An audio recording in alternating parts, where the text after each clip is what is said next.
కూడికొచ్చిన మీ అందరికీ నా వందనాలు.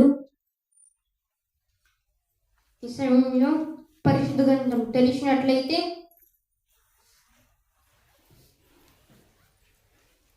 మత్తయి 13వ అధ్యాయం 44వ వచనాన్ని చదువుదాం. ఇది మీకు ఎన్నోసార్లు చెప్పుంటాను. మాథ్యూస్ 13:44. మత్తయి 13వ అధ్యాయం 44వ వచనాన్ని చదువుదాం. పరలోక రాజ్యము పొలములో దాచబడిన ధనమును పోలి ఉన్నది. ఒక మనుష్యుడు దాన్ని కనుగొని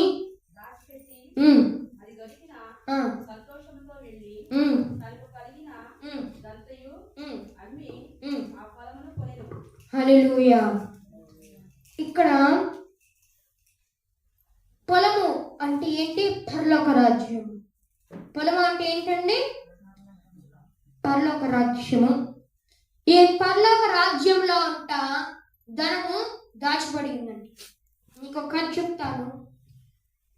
ఒక మనుష్యుడు తన పొలానికి వెళ్ళి వేర్ల కోసం, వేర్లు ఉంటాయి కదండి, చెట్ల వేర్లు, వాటి కోసం దున్నుతా ఉంటున్నాడు. అయితే అతను ఎంత కష్టపడినా కానీ ఆ వేర్లు రాలేదు. కష్టపడి కష్టపడి కష్టపడి ఉన్న తర్వాత ఏదో గట్టిగా ఒకటి తగిలింది. ఏం తగిలిందంటే గట్టిగా ఏదో తగిలి అతను రాయి అనుకున్నాడు. పట్టించుకోకుండా మళ్ళీ వచ్చాడు. వచ్చిన తర్వాత దాన్ని చూస్తే అది యొక్క విలువైన బంగారం లాంటిది. బంగారం కాదు కానీ బంగారం లాంటిది. అయితే దానికోసం ఆ మనిషి తనకున్నదంతా అమ్మేసి ఆ పొలం కోసం కొన్నాడు. ఆ పొలంని కొన్నాడు. అయితే ఆ పొలంలో దొరికిన దాంతో ఏం చేస్తాడంటే తన చిరకాలం సంతోషంగా బ్రతికాడు. హల్లెలూయా. మనం నేర్చుకోవాల్సిన విషయం ఏంటంటే ఇక్కడ పొలము అనగా పరలోక రాజ్యము. ఈ పరలోక రాజ్యంలో విస్తారమైన ధనం ఉంది. ఆ ధనం ఎవరండి? ప్రభువైన యేసుక్రీస్తు వారు. ఈ ధనంని మనం ఉపయోగించుకోవట్లేదు. ఇది మెయిన్ పాయింట్. ఇది నేర్చుకోవాల్సింది. ధనం అంటే ఎవరు? యేసుక్రీస్తు వారు.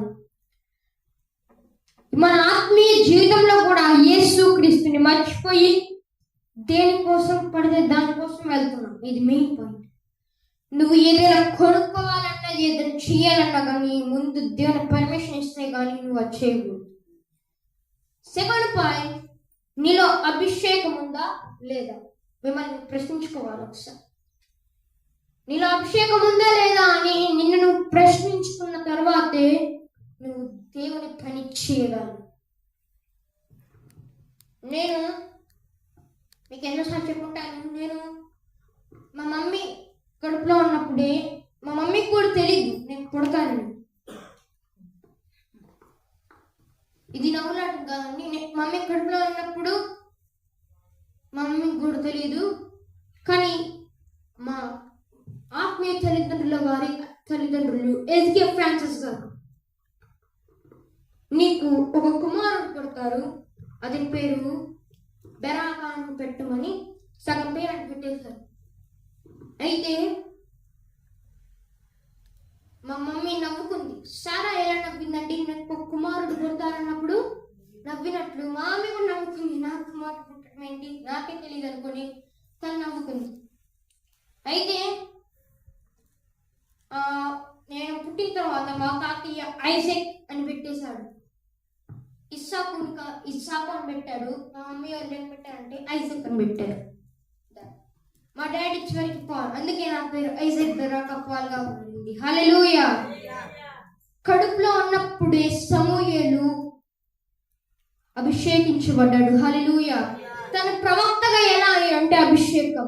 నీలో అభిషేకం ఉందా లేదో ఇవన్నీ నువ్వు ప్రశ్నించుకోవాలి. ఈరోజు నీలో అభిషేకం ఉందా లేదో 1 పాయింట్ ఉంటే, అభిషేకం నీలో ఉందంటే నువ్వు దేవుని యొక్క పని చేయగలగాలి. హల్లెలూయా. నీలో అభిషేకం లేదంటే నువ్వు దేవుని పని చేయకుండా అక్కడే నిల్చుంటా ఉంటుంది. అభిషేకం ఈ మధ్య దొరకట్లేదండి. అభిషేకం కరువైపోయింది. ఆనాడు సమూయేలు అభిషేకించడం వల్లే దావీదు సింహాసనం ఎక్కగలిగాడు. సమూయేలులో ఉన్న అభిషేకం మన మీదకి వచ్చిన గాక. సమూయేలులో ఉన్న ఆ యొక్క కృప మనలోకి వచ్చిన గాక. నీలో కృప అనే అభిషేకం ఉంటే ఏ పన్నైనా కానీ చిటికలో చేసేస్తాం.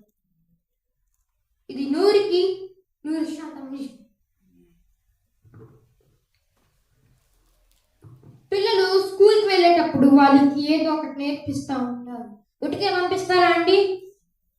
ఏదో ఒకటి నేర్చుకొని బాగా అవుతారు. పెద్ద అయ్యాక మాకు కూడా సహాయపడతారని పిల్లల్ని స్కూల్కి పంపిస్తారు. మనం ఏమో పంపిస్తామండి, వాళ్ళు మంచిగా పోయి చదువుకుంటారు అనుకుంటారు. కానీ కొంతమంది చదువుతారు, కొంతమంది ఆడుకుంటూ ఉంటారు. అలాగే నీ ఆత్మీయ జీవితంలో కూడా మీ ఆత్మీయ తల్లిదండ్రి ఏదో ఒకటి నేర్పిస్తూనే ఉంటారు. ఏదో ఒకటి నేర్పిస్తూ ఉంటారు. ఏదో ఒకటి నేర్చుకుంటారు. ప్రభు సేవలు ఎదుగుతారు అన్న టైంకి ఇక్కడ నుంచి వెళ్ళిపోతారు. ఇది చాలా సార్లు నేను చూశాను.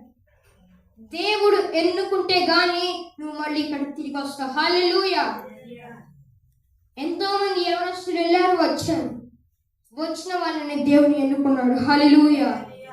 నీ జీవితంలో కూడా అభిషేకం నీలో ఉండాలి. హల్లెలూయా. నీలో అభిషేకం ఎప్పుడైతే ఉంటుందో అప్పుడే నువ్వు దేవుని పని చేయగలవు. గట్టిగా చెప్పను వద్దా?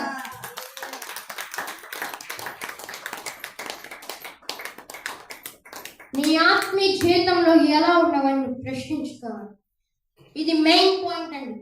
నీలో అభిషేకం ఉందా లేదా?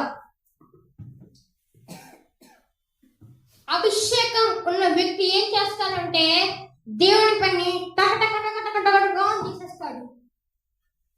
అభిషేకం లేని వ్యక్తి ఏం చేస్తాడో తెలుసా? దేవుని పని అంటే విసుక్కుంటాడు. దేవుని పని చేయాలన్న ఆసక్తి ఉండదు.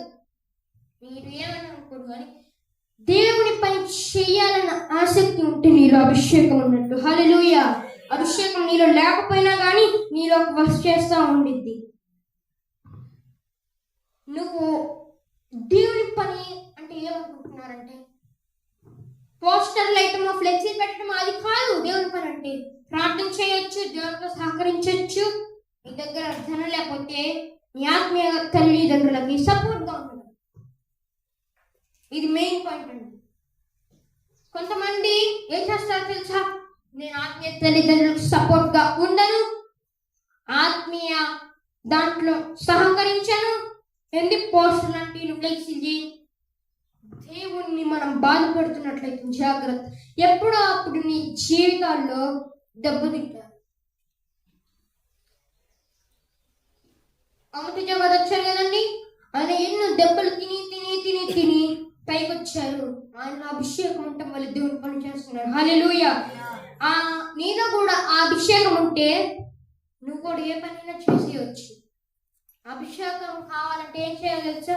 దేవుణ్ణి అడగాలి. నువ్వు దేవా నాకు అభిషేకాన్ని దయచేయండి, నీలో ఉండే అభిషేకం నాలోకి రావునట్టు మీరు అభిషేకాన్ని దయచేయండి అనగాలి. దేవుడు నోట్లో నుంచి మాటలు రావట్లేదు. హల్లెలూయా, ఇంకా గట్టిగా హల్లెలూయా. మత్తయి సువార్తలో మీరు తీయకండి, ఇప్పుడేం చూడండి. మత్తయి సువార్తలో అక్కడ 13వ వచనంలో 45వ వచనం చదవండి ఒకసారి. 45వ వచనం. మరియు పరలోక రాజ్యము ఇంకా ఇక్కడ పరలోక రాజ్యం అంట మంచి ముత్యాలు. ఆ ముత్యాలు ఆషామాషి ముత్యాలు కాదండి, యేసుక్రీస్తు మనకు పెద్ద ముత్యం. హల్లెలూయా. ఆయనే మనకి దేవునిగా దొరకటం మన పెద్ద ఎన్నో తరతరాలుగా చేసుకున్న పుణ్యం అనుకుంటున్నాను. యేసుక్రీస్తు నీకు దేవునిగా దొరకటం అది నీకు ఒక గొప్ప భాగ్యం. నీకు అది కొంతమంది అనుకుంటూ ఉంటారు, చర్చికి వస్తే ఏముంటుందండి, దేవుడు నాకు ఆ మేలు చేశాడా? చర్చికి రావడం చాలా కాదు, కానీ ఇంట్లో కూర్చొని ఇటు కూర్చుంటా ఉంటారండి కొంతమంది. ఇంట్లో కూర్చొని టీవీ సీరియల్ వస్తుందా, ఈరోజు కార్తీక దీపం వస్తుందా లేదా అని చూస్తారు. అసలు దేవుని మనం బాధ పెట్టుకున్నట్టయితుందండి. అదేదో ఆ ఇంట్లో కూర్చొని సీరియల్ నొక్కునే బదులు వచ్చి ప్రార్థన చేయించడం కాసేపు చాటకాలం అని నిన్ను ప్రశ్నించుకో ఒకసారి. ఇంట్లో కూర్చొని ఆ సీరియల్ నొక్కునే బదులు ఖాళీగా ఉన్న టైంలో ప్రార్థన చేసుకోవచ్చు. ఈ 50 రోజుల్లో నేను చూస్తున్నది ఏంటంటే మనలోకి అభిషేకం వచ్చినట్లు నేను చూశాను. ఈ 50 రోజుల ఉపవాస ప్రార్థనలో మనలోకి అభిషేకం దిగి వచ్చింది. నీలోకి కూడా అభిషేకం రావాలంటే దేవుణ్ణి అడగాలి. దేవా నాలో అభిషేకం దయచేయండి అని కళ్ళు మూసుకున్నాం, ప్రార్థన చేద్దాం. దేవా నాలో అభిషేకాన్ని దయచేయండి అయ్యా, నాలోకి అభిషేకాన్ని దయచేయండి ప్రభువా, నాలోకి అభిషేకాన్ని దయచేయండి ప్రభువా. అడుగుదాం, దేవుని అడుగుదాం. అయ్యా నీ అభిషేకాన్ని మాకు దయచేయండి ప్రభువా. అయ్యా మీ పని చేసే ఆసక్తి నాకు ఉంది, కానీ అభిషేకం లేదయ్యా, ఈ పని చేసే ఆసక్తిని నాకు దయచేయండి. దేవుని అడుగుదాం. ఎంత గట్టిగా ప్రార్థన చేస్తే అంత గట్టిగా నీకు అభిషేకం దొరుకుతుంది. ఎంత గట్టిగా దేవుని ప్రార్థన చేస్తే అంత గట్టిగా నీకు కృప దొరుకుతుంది. యేసు రక్తం. హల్లెలూయా, హల్లెలూయా. నీవు దేని జీవితంలో అభిషేకం కావాలంటే అడుగు, దేవుని అడుగు, గుప్పలు విప్పడుగు. నువ్వు ఎంత గుప్పలు విప్పడుగుతా అంత గగనం చీల్చుకుని 1000 సార్లు పెట్టుకుంటానే పట్టి గగనం చీల్చుకొని వస్తాడు దేవుడు. అడుగు దేవుడు. అభిషేకం మనలోకి రావుగాక, అభిషేకం వచ్చునుగాక, అభిషేకం వచ్చునుగాక. హల్లెలూయా, హల్లెలూయా, హల్లెలూయా, హల్లెలూయా, హల్లెలూయా, హల్లెలూయా, హల్లెలూయా. దేవుడు మాట్లాడుతున్నాడు. ఈ సంఘంలోకి అభిషేకం దిగి వస్తుంది, సంఘంలోకి అభిషేకం దిగి వస్తుంది. 50 రోజుల ఉపవాస ప్రార్థన సగం అభిషేకం వచ్చేసింది. ఎవరు వస్తున్నారు? అభిషేకంతో కూడిన అభిషేకం దిగి వస్తున్నారు. ప్రేమ మాస్టర్స్ వస్తున్నారు. యెరూషలేం రివైవల్ మినిస్ట్రీస్ అభిషేకంతో నింపబోతుంది, అభిషేకంతో నింపబడిపోతుంది. హల్లెలూయా, హల్లెలూయా, హల్లెలూయా, హల్లెలూయా. నువ్వెంత గుప్పిలి పడితే అంత ఘనంగా నీకు అభిషేకం దొరుకుతుంది. అడుగు దేవుని, నాకు అభిషేకం కావాలి ప్రభువా. నువ్వు కళ్ళు మూసుకొని ఉంటాం కాదు, దేవుని అడగాలి. నువ్వు దేవుని అడగాలి. నువ్వేంత బయట ప్రార్థన చేయాలి, మనసులో ప్రార్థన చేసుకోవడం కాదు. బయటికి బయటికి బయట గట్టిగా అడగాలి దేవుని. హల్లెలూయా, హల్లెలూయా. దేవా అభిషేకాన్ని దయచేయండి, అభిషేకం